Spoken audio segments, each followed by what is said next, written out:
All right, hello. In this video, I'm going to introduce some of the popular models used to give guidance to how hardware and software should work together as it relates to network systems.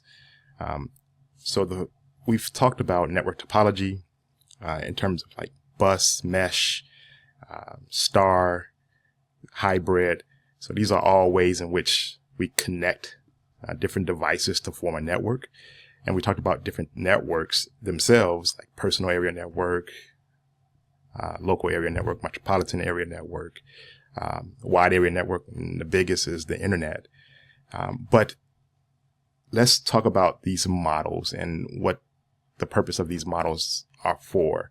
And so before we dive into the specific models, I am big on asking the question of why is a model important and what is the use case of these models? Most conceptual models are used as communication tools to bring about alignment. The models that I'll introduce are designed specifically for that and also for helping to bring about a measure of standardization.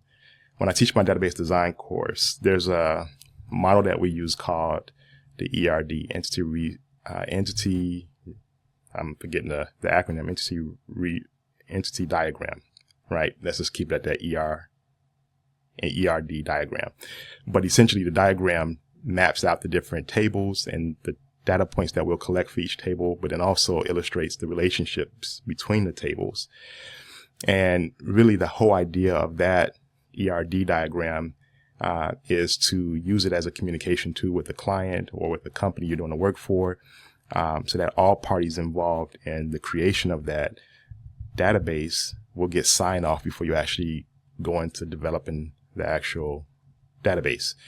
And so again, the same is kind of true here.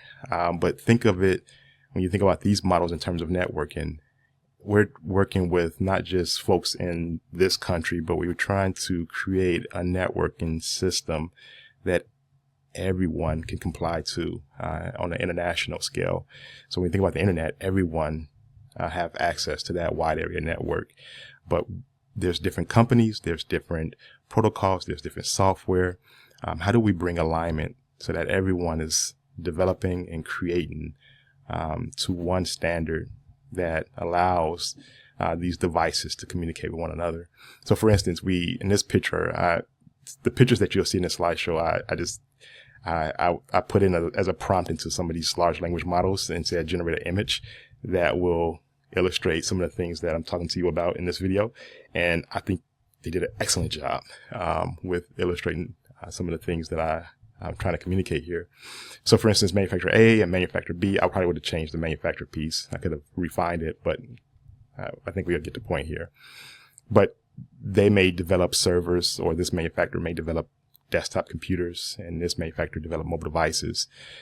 Before the 1980s, right? Most companies were developing their own devices, had their own protocols, and there was really no interoperability in terms of playing well with other networks.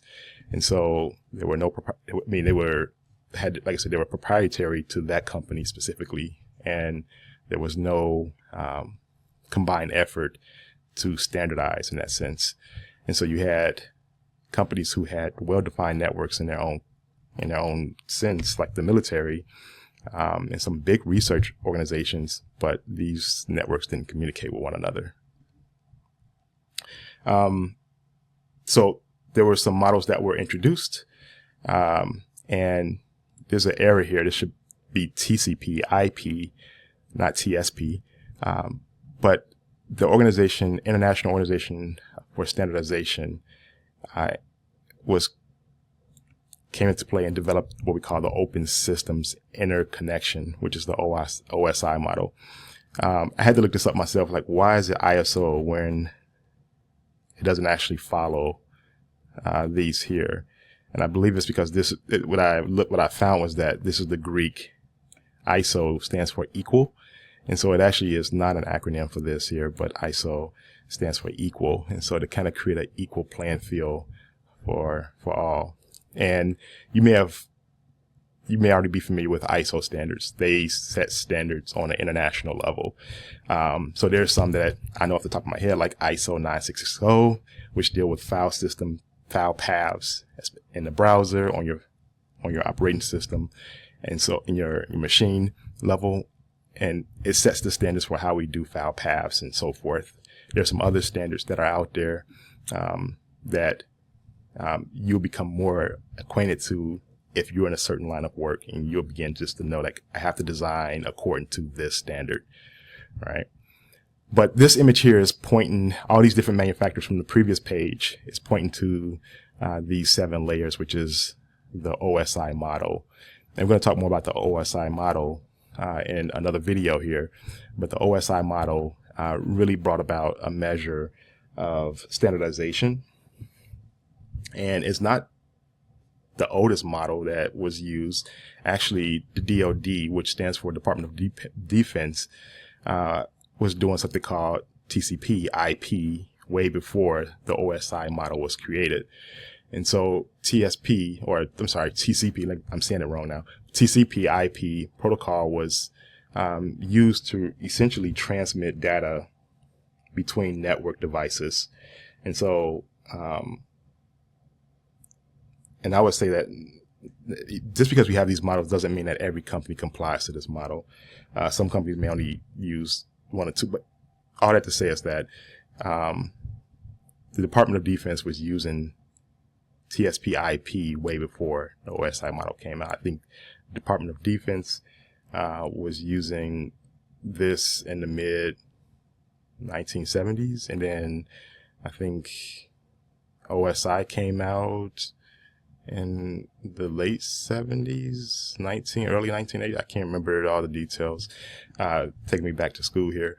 But the OSI model came out to deal with some of the things as it relates to more of the hardware pieces, right? So once we transmit data, what is happening with the routers and switches, and how do we get the data to be the zeros and ones, and how it functions with different operating systems. And so the lower layers within the OSI model deals with some of the new advancements of the OSI model that the DoD didn't necessarily address, right? The TCP IP was primarily for the transmission of data. Before I end the video, let me say just a few words about the importance of why we needed this OSI model. I guess I've already been sharing why we need this OSI model, but you think about the time period before 1980s, there was not a lot of complexity. You were not sending a bunch of videos. You're not sending animations. You're not streaming, right? It was primarily used to send text.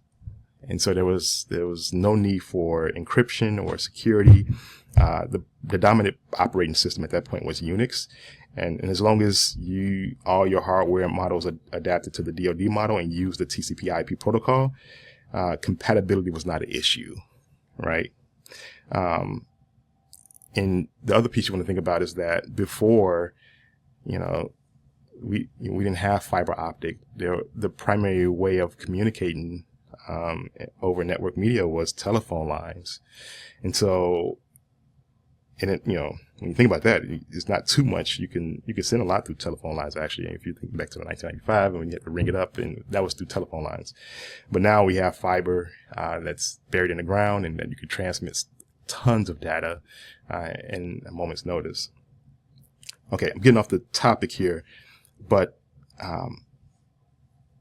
the whole point here is that really the boom came when the World Wide Web was introduced, which was in the early 90s, late 80s, after 1988, right? When Tim Berners-Lee, the W3C, created standards for what we call HTML, and that really kind of give a visual of web pages and how we can visualize data and show video and markup language that actually captures text and visualize it in certain ways. And so that boomed, and many different companies started to develop different devices, mobile devices. And this standard helps with how we essentially develop for the future, and we comply to different protocols. And so the OSI model, in simplicity, it serves as a guide for future development, and it illustrates the complexity of transmitting data between network devices, no matter who develops it, right? If we have a standard, we'll be able to develop devices, networked devices, to be used on any particular network, whether it's a local area network, wide area network, personal area network, and so forth. All right, stay tuned. We're going to introduce the 7 layers of the OSI model, and we'll dive into what happens at each of these layers. And so stay tuned.